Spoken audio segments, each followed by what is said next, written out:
Contacto Espiritual. En este programa, un sacerdote, ministro de Dios y de la Iglesia, te ayudará en tu vida cristiana a descubrir cuál es la voluntad de Dios para ti y cómo dar respuesta a las exigencias que deberás afrontar en tu vocación de fiel cristiano en el mundo actual. Contacto Espiritual, un programa de NSE Radio.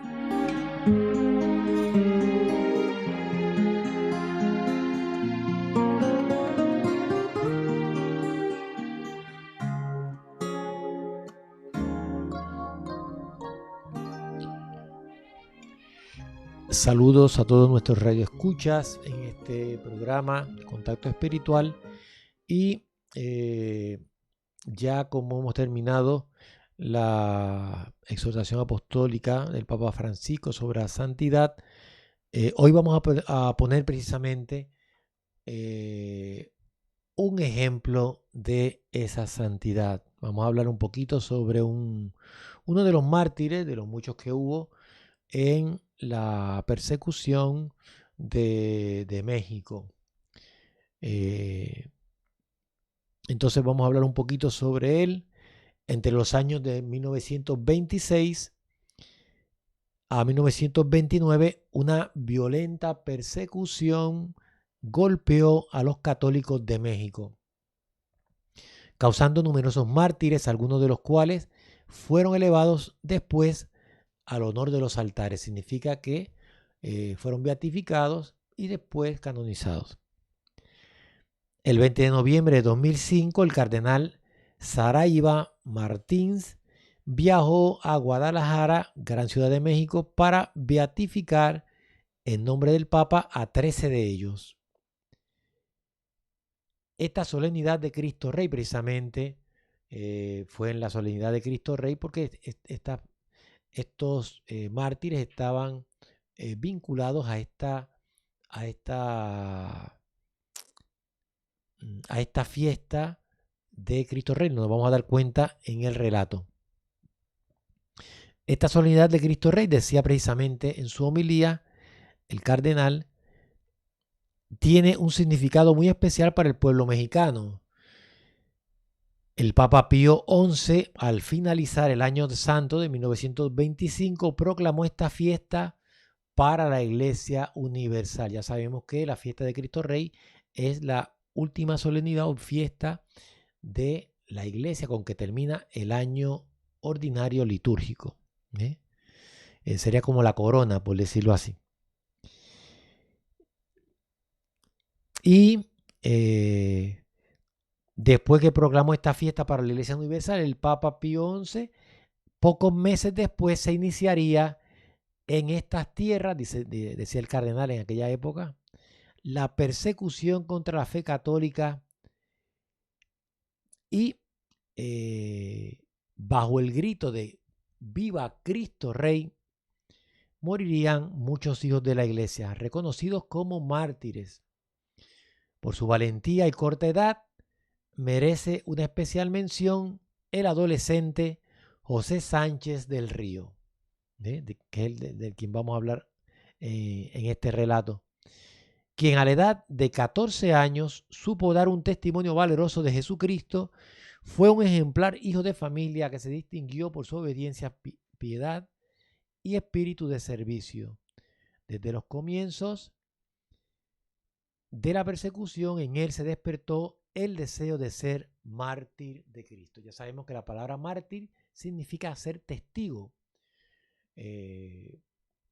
Ser testigo y el martirio sería un testigo que da la vida, que entrega la vida precisamente por eso que cree, ¿no? En este caso, de Cristo. José Sánchez del Río nace el 28 de marzo de 1913 en Zaguayo, población del estado de Michoacán, en el centro-oeste de México. Su padre, Macario, desciende de una familia española afincada desde hace siglos en ese estado. Su madre, María, procede de un antiguo linaje indio, indígena. Los puérpechas.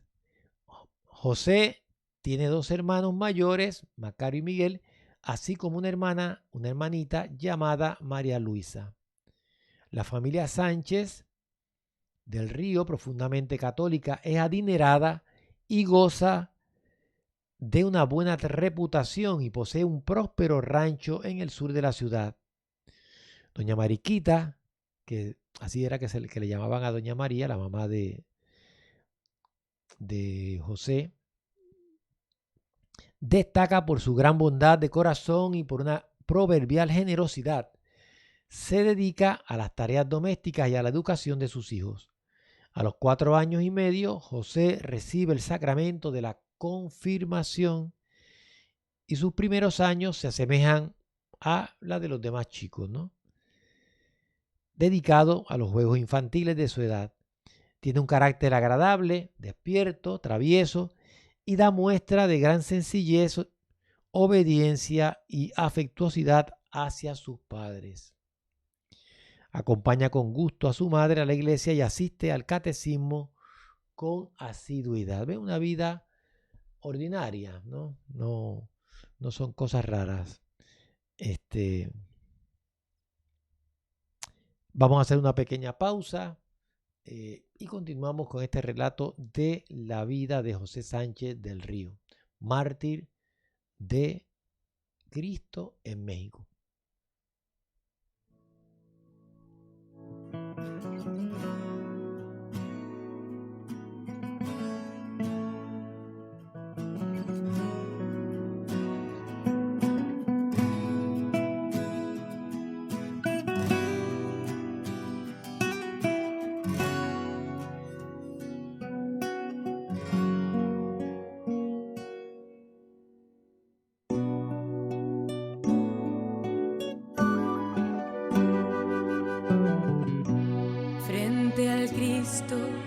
Que una vez viniera en silencio y con el alma entera, quise darle todo lo que tengo, di mi vida toda en un momento, quise verme como estoy viviendo, mis acciones y mis pensamientos, y entre todo lo que revisaba, mucho hizo que yo implorara: oh Señor, ten piedad, ten piedad de mí. Cristo, ten piedad, ten piedad de mí.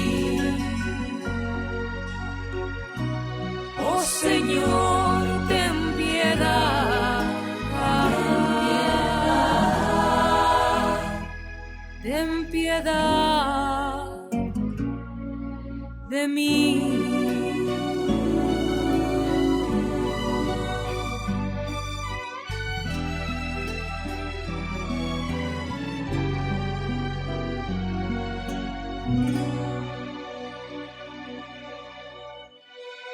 Tuve miedo de mirar su cuerpo, por saberme autor de tal tormento.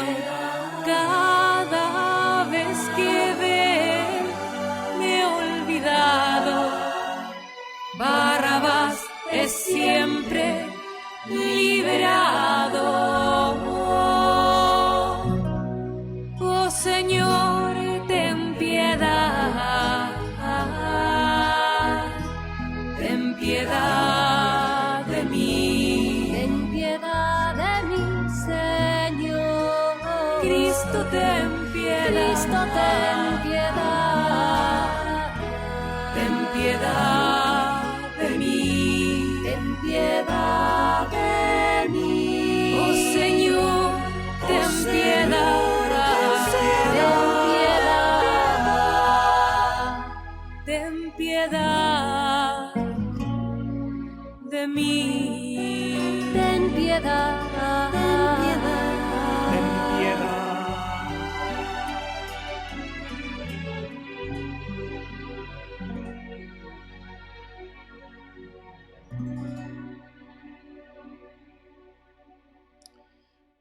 Continuamos con esta historia de José Sánchez del Río. Ya hemos visto que hemos escuchado que la vida de él en los primeros años, pues una vida normal de un chico de aquella época y en aquel lugar. Con motivo precisamente de la Revolución de 1910, México adopta una nueva constitución en 1917, la cual contiene varios artículos hostiles a la Iglesia que se aplican en algunos estados a partir de 1920. Para protegerse de los tumultos, la familia Sánchez del Río se instala en Guadalajara, capital del estado de Jalisco. Allí toma José la primera comunión a la edad de 9 años, da muestra de gran devoción hacia la Virgen de Guadalupe, la patrona celestial de México, y reza a menudo el Santo Rosario. En 1924, Plutarco Calles, ateo y francmasón, es elegido presidente de México. Al año siguiente, con el apoyo del gobierno, un sacerdote funda una iglesia mexicana cismática. Las vejaciones contra la iglesia fiel a Roma se intensifican.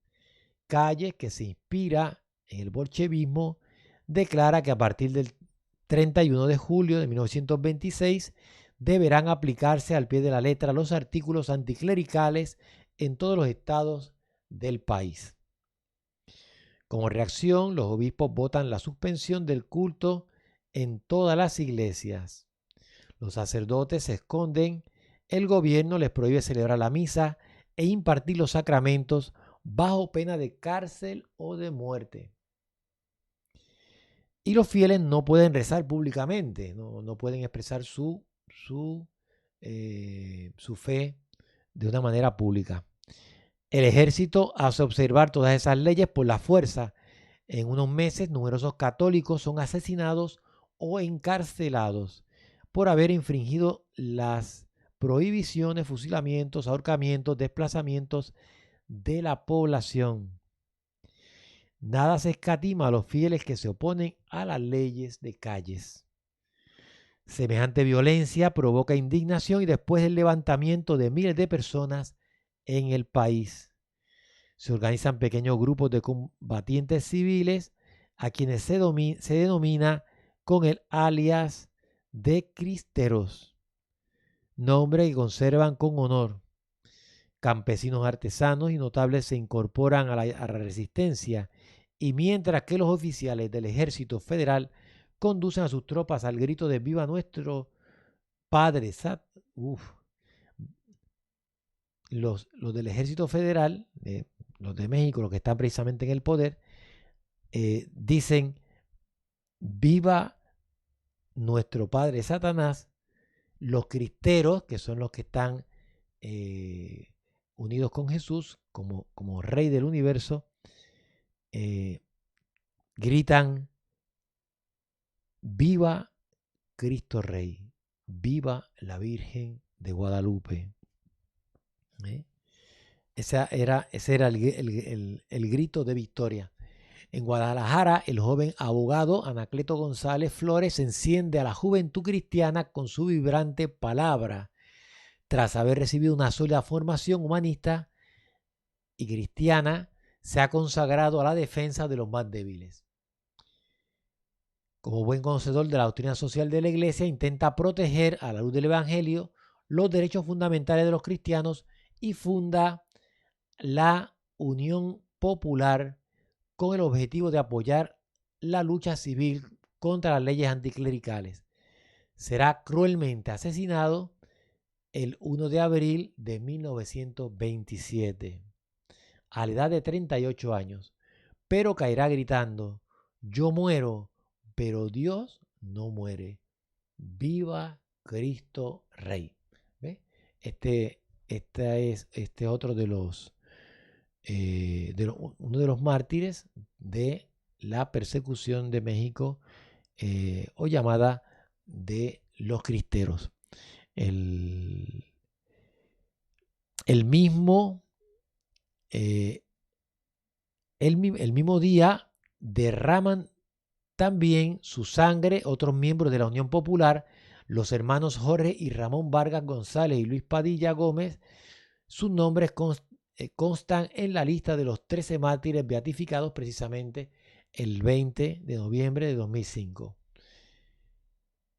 Dentro de los derechos que más defendió Anacleto González y sus compañeros mártires, está hablando el cardenal Martins, se encontraba el de la libertad religiosa, derecho que se desprende de la misma dignidad humana, como señala el Concilio Vaticano II, que en materia religiosa ni se obliga a nadie a obrar contra su conciencia, ni se le impide que actúe conforme a ella en privado o en público, solo o asociado a otros. Esto lo dice un documento de la Iglesia Católica que se llama Dignitatis Humanae, ¿sí? La dignidad humana. Movidos por un profundo amor a Jesucristo y al prójimo, estos nuevos beatos defendieron pacíficamente este derecho aun con su propia sangre. Anacleto González y sus compañeros mártires buscaron ser, en la medida de sus posibilidades, agentes de perdón y factores de unidad en una época en que el pueblo se encontraba dividido. Dividido por estas luchas ideológicas que siempre surgen y más en este momento de persecución. Después del asesinato de Anacleto, los dos hermanos mayores de José se unen al levantamiento de los cristeros bajo el mando del general Ramírez, que actúa en la región de Sahuayo, y ese mismo año, en 1927, la familia Sánchez del Río regresa a Sahuayo, donde la población apoya a los cristeros. Las familias acomodadas les ayudan económicamente y les suministran armas y víveres, y los sacerdotes se consagran a riesgo de su vida a aportarles el socorro de los sacramentos.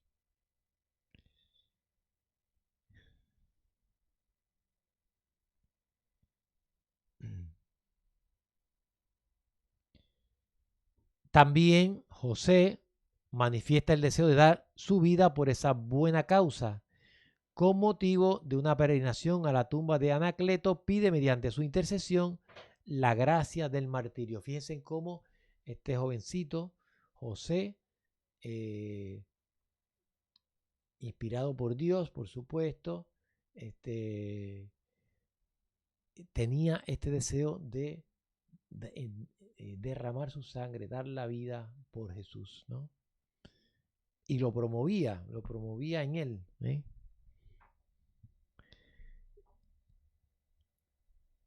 Aunque no ha cumplido la edad requerida para seguir el camino de sus hermanos, solicita ser admitido en los cristeros, pero sus padres se oponen firmemente con el paso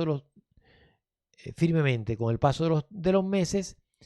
La insistencia de José en comprometerse no desfallece.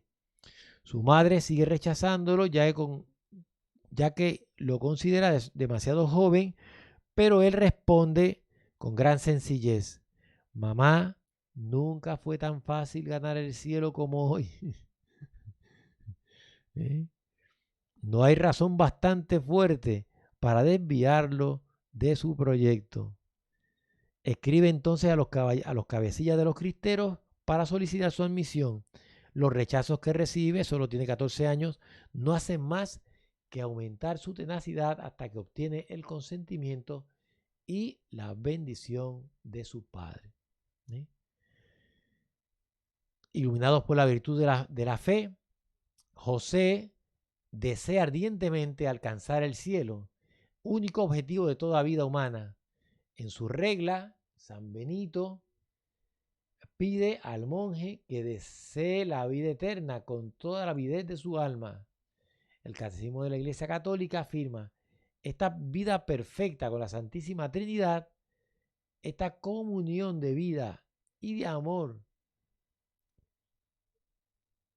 con ella, con la Virgen Santa María, los ángeles y todos los bienaventurados, se llama el cielo.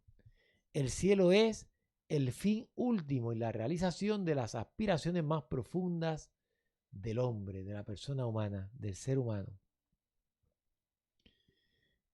El estado supremo y definitivo de dicha, vivir en el cielo, es estar con Cristo. Los elegidos viven en Él. Aún más tienen allí a donde, o mejor, encontrar allí su verdadera identidad y su verdadero prójimo.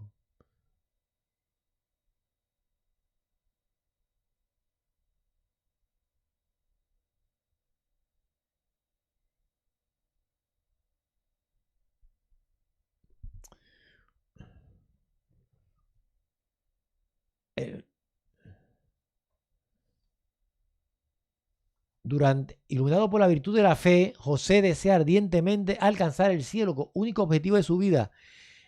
Que es lo que dice San Benito con relación al cielo como último fin. Y que es precisamente la aspiración más profunda del ser humano. El cielo no es otra cosa sino la unión con Dios. Los elegidos viven en Él, viven en Dios, ¿no? Aún más tienen allí, o mejor, encuentran allí su verdadera identidad, su propio nombre, como dice el libro del Apocalipsis, ¿no?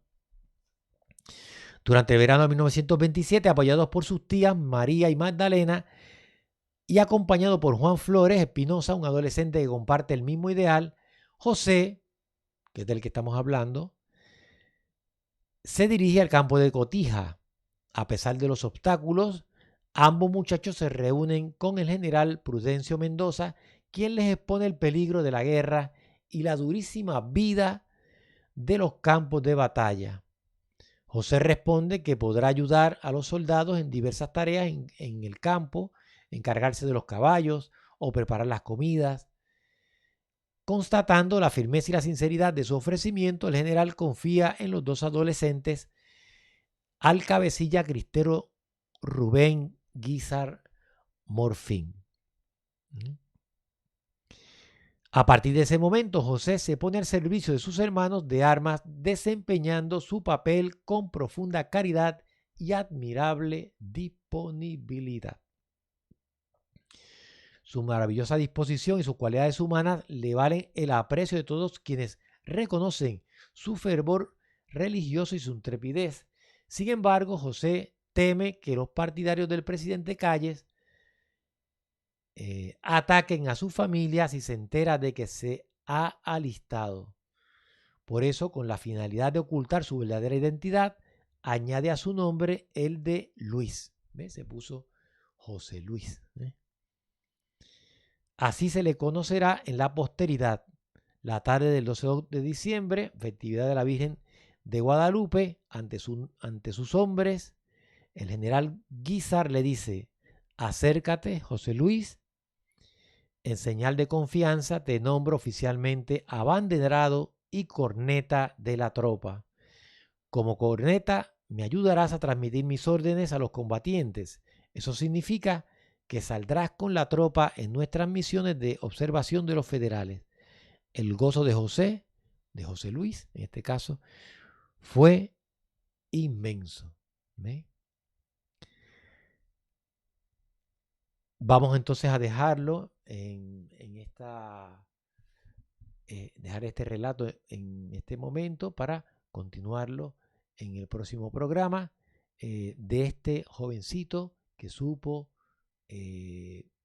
dar la vida ya tan jovencito por Cristo en una situación de persecución religiosa, un ambiente de bastante violencia. Que el Señor nos bendiga en el nombre del Padre y del Hijo y del Espíritu Santo. Amén. Has escuchado Contacto Espiritual, un programa que quiere ayudarte en tu ruta de peregrino hacia Dios. Si deseas dejarnos tus impresiones o sugerencias, comunícate con nosotros por WhatsApp al teléfono 15 15409-39575. 15409-39575. Contacto Espiritual, una iniciativa de NSE Radio.